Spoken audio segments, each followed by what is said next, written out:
Hello, welcome to my YouTube channel. आज हम बात करेंगे आईबीपीएस कलरक का एग्ज़ाम पैटर्न क्या है 2024 का। ये है ऑफिशियल नोटिफिकेशन। आप देखिए, फॉर्म फिलिंग चल रही है, आप भर भी सकते हैं जिसको इंटरेस्ट है। एग्ज़ाम पैटर्न की बात कर लेते हैं। पेज नंबर 14-15 पे दिया हुआ है।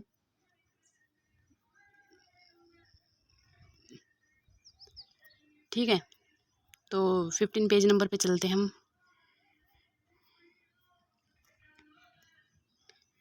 स्ट्रक्चर ऑफ एग्जामिनेशन ये है प्री एग्ज़ाम्स के लिए। इंग्लिश लैंग्वेज आएगी, मीडियम इंग्लिश ही रहेगा। 30 क्वेश्चन आएंगे, 30 मार्क्स के।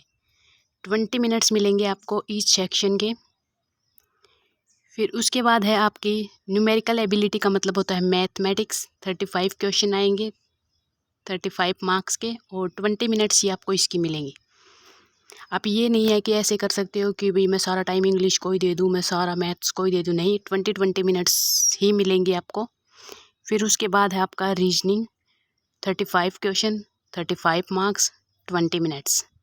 तो प्री एग्जाम्स में टोटल हो गए 100 क्वेश्चन, 100 मार्क्स, 60 मिनट। 1 घंटा मिलेगा आपको पेपर करने का।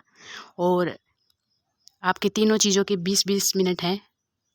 एक चीज़ के ऊपर आप पूरा टाइम नहीं लगा सकते हैं, तो आपको तीनों चीज़ें मन लगा के पढ़नी पड़ेंगी। क्योंकि कई बच्चे होते हैं, जैसे किसी का मैथ स्ट्रॉन्ग है तो वो मैथ को ही सारा टाइम दे दे, ऐसा नहीं है।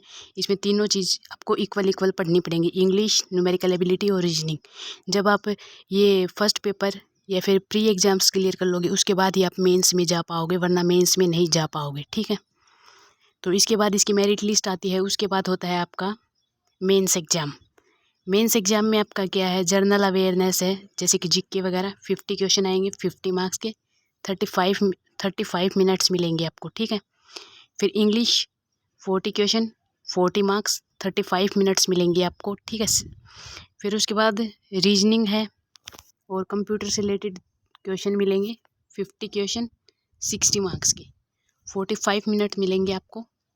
फिर मैथमेटिक्स 50 क्वेश्चन, 50 मार्क्स, 45 मिनट्स मिलेंगे आपको। तो मेंस एग्ज़ाम में टोटल हो जाता है 190 क्वेश्चन है, 200 मार्क्स के हैं, और 160 मिनट में आपको 190 क्वेश्चन अटेम्प्ट करने हैं। ठीक है,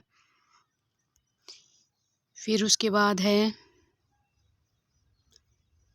यही होता है प्री एग्ज़ाम होगा, उसके बाद आपकी लिस्ट लगेगी, उसके बाद आपका मेंस एग्ज़ाम होगा। ठीक है, उसके बाद आपका लोकल लैंग्वेज टेस्ट भी होता है। जैसे कि हरियाणा वाला अगर पंजाब के लिए अप्लाई करते हैं तो आपको हिंदी और पंजाबी में से एक आनी चाहिए। ठीक है, जैसे आप आंध्र प्रदेश के लिए अप्लाई करते हो तो आपको वहाँ पे आनी चाहिए, आपको तेलुगु आनी चाहिए, मतलब वहाँ की लोकल लैंग्वेज आपको आनी चाहिए। अगर आप एक स्टेट से दूसरे स्टेट के लिए अप्लाई करते हो तो आपको लोकल लैंग्वेज का टेस्ट होगा आईबीपीएस कलरक में। ठीक है, फिर भी कोई डाउट रहता है एग्ज़ाम पैटर्न से रिलेटेड तो कमेंट सेक्शन में कमेंट करके पूछ सकते हैं। और इसी प्रकार की वीडियो देखने के लिए please like, share and subscribe my channel. Thank you so much.